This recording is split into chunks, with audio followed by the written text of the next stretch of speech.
We start with the poster child for North American trade, the auto industry.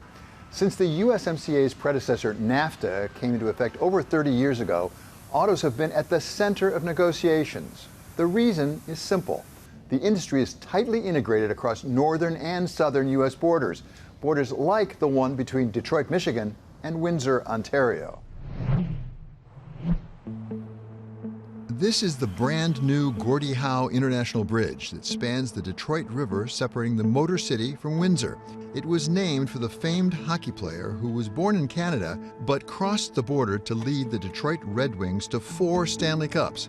Canada paid for the bridge, but now President Trump has put its opening on hold, which in itself is unlikely to divide the two cities' economies. Those are not really separate cities. There just happens to be a borderline through them.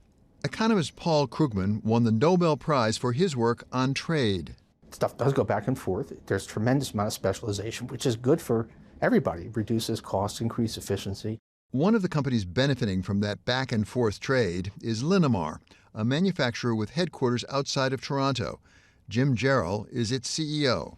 So we're 60 years old, and really I think when you look at Linamar, we're an advanced manufacturing and product design technology company with 37,000 people global, 87 facilities around the world.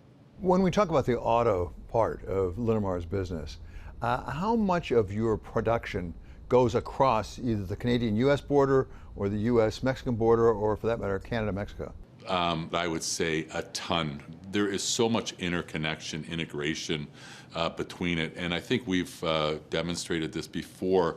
We have one part that we do for an OEM customer, 2 OEMs in the U.S., and the original part that we get is a forging that comes into Mexico, which goes into the U.S. to get some further processing, comes into Canada for further processing, back to the U.S. for further processing, over to Canada where we do the sort of final assembly, and then that gets distributed back into the U.S.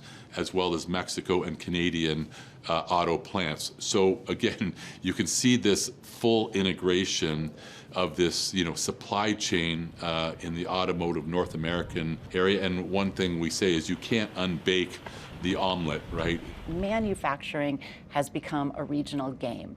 Shannon O'Neil is the Director of Studies at the Council on Foreign Relations, author of the book The Globalization Myth, Why Regions Matter, and a Bloomberg opinion contributor. The strength, frankly, of the U.S. auto industry is really a North American auto industry. It is that because cars and car parts are produced across Mexico, Canada, and the United States, they are strong, they are competitive, and they're affordably priced. And it's that connection, those supply chains across North America, they're important for autos, they're important for all kinds of manufacturing. Given how the, I'll call it, North American auto industry has evolved, is it even possible to cut off imports and exports of automobiles and auto parts between the United States and Canada and or Mexico? There's a real question, if we didn't have NAFTA, if we didn't have USMCA, would we have a North American car industry at all? If we didn't have the economies of scale of production that have now developed over North America, could we bring back just a US-produced car? Sure we could, but it would be a much more expensive car. It would likely be a less innovative car in terms of the parts that go into it. And it would be really hard to compete against imports from Japan, South Korea, Europe, and other places. The USMCA may have been a win-win for auto industry companies like Linamar and for American consumers, but it hasn't necessarily addressed President Trump's underlying concerns about the balance of trade between the U.S. and either Canada or Mexico. For 2025, the U.S. trade deficit with Mexico was nearly $200 billion, with Canada about $46 billion. But O'Neil says regardless of the trade deficit, President Trump is underestimating the extent to which the U.S. needs trade both ways with both Canada and Mexico. What we see is a big influx of goods coming from Mexico to the United States. It's now the #1 exporter to the United States, or U.S. importer. In part, that's replacing Chinese trade. In part, that is just the strength of North American supply chains and the back and forth of goods and services that move there. But we also need to remember that Mexico and Canada are the #1 export markets for U.S. companies, for U.S. products that go out into the world. So we are very dependent on them as they are on us. us. Another concern often expressed by President Trump when it comes to trade, particularly in the auto industry, is the loss of jobs, something Krugman admits is real, but not really the fault of the USMCA. What do you say to people from my home state of Michigan who hear President Trump say, you know, that's such a good idea. We're going to actually have some barriers put up so that we have more of those plants in Michigan, in Ohio, so we have better jobs, because we have lost a lot of those jobs. We have lost a lot of jobs, but it's not mostly because of NAFTA, right? I still call it NAFTA. Sorry, it's a lot easier given that Trump keeps changing the name. But anyway, do we have fewer manufacturing jobs in the United States? Do we have fewer auto jobs in the United States because of the USMCA? I think that's highly doubtful. The idea that somehow turning our back on the world here is going to add jobs is probably wrong. And then there's China, not part of USMCA negotiations, but always a specter in the room. China is looming over all of these negotiations, and there's real worry about China selling products into the United States using Mexico or Canada as a backdoor in, right? Getting the benefits of free trade without actually being party to the negotiations and to the agreements. And so what we've seen is Mexico in particular push back against Chinese imports, which have grown dramatically over the last 5 years into Mexico. Some of this are cars and car parts and the like. Some are other electronics and the like. So we've seen them push back to really support North America. And as we get into the USMCA negotiations, China and this idea of transshipment, of shipping parts in through Mexico to the United States, is a big part of the conversation. And one can see, and I think all parties are open to, creating a real North America fortress vis-a-vis China, vis-a-vis other imports from around the world. We're in a world now where, as we've seen, interdependence can be weaponized. We used to think that that was something we did to other countries, but now we find out that other countries do it to us too. So the idea that you need to maintain capacity in your own country or in reliable allies for strategically important stuff is now very, very real. I am really reluctant to be where I am right now, but I do think that conditional tariffs on Chinese cars are probably going to be necessary. I don't think that the Europeans can allow their auto industry to be totally hollowed out. Now, there's some compromise here. You probably totally trying to shut Chinese cars out of the market is going to be a bad thing, be very costly to consumers.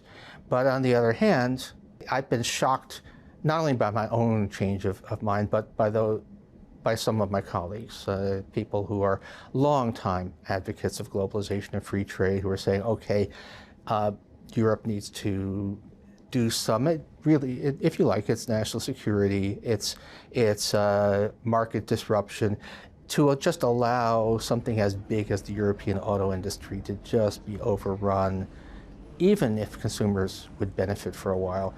It's not 20 years ago anymore. We really do need to rethink, which is a long way from saying that we should have tariffs on everything or that the Europeans should have tariffs on everything, but a much more interventionist position has become really hard to avoid. But for all the concern about trade deficits and jobs and putting sand in the gears of the North American auto industry, those most closely involved have one concern above all. I would say certainty has got to be the prize award that we've got to be chasing here. I just think that is absolutely critical to have that. The great virtue of this whole world trade system that the United States basically set up after World War II was that it provided, it wasn't just that the tariffs were low, though that's important, but even more important, things were predictable. I would almost prefer that Trump put on more tariffs on Canada and Mexico, but committed to keep them in place, than have rolling negotiations where every year you don't know what next year will be like. If you were advising President Trump how to win the negotiation with Canada and Mexico, what would you advise him? The USMCA is an easy case because this is not, there is no trade conflict here except in Trump's mind. All of the things we're talking about are not a problem for the USMCA. We shouldn't be worried about being dependent on Canadian aluminum. They've got the hydropower, they've got the cheap electricity. They're right next to us. They speak almost the same language. This is not an issue. We are not really worried about the U.S. auto industry being hollowed out by Mexican auto production, because Mexican auto production is part of an integrated system which actually probably makes the U.S. more competitive. So no, the USMCA, or maybe just rename it NAFTA and go back to the original purpose, which is, this is a case where it really makes sense to have a true free trade area. In fact, if I could, I would say this is a case where we should go beyond free trade to a European Union-style customs union with free movement of goods across borders, no checks at all, a common external frontier for goods. We have a real problem with China. The problem with Mexico and Canada is just a figment of the president's imagination.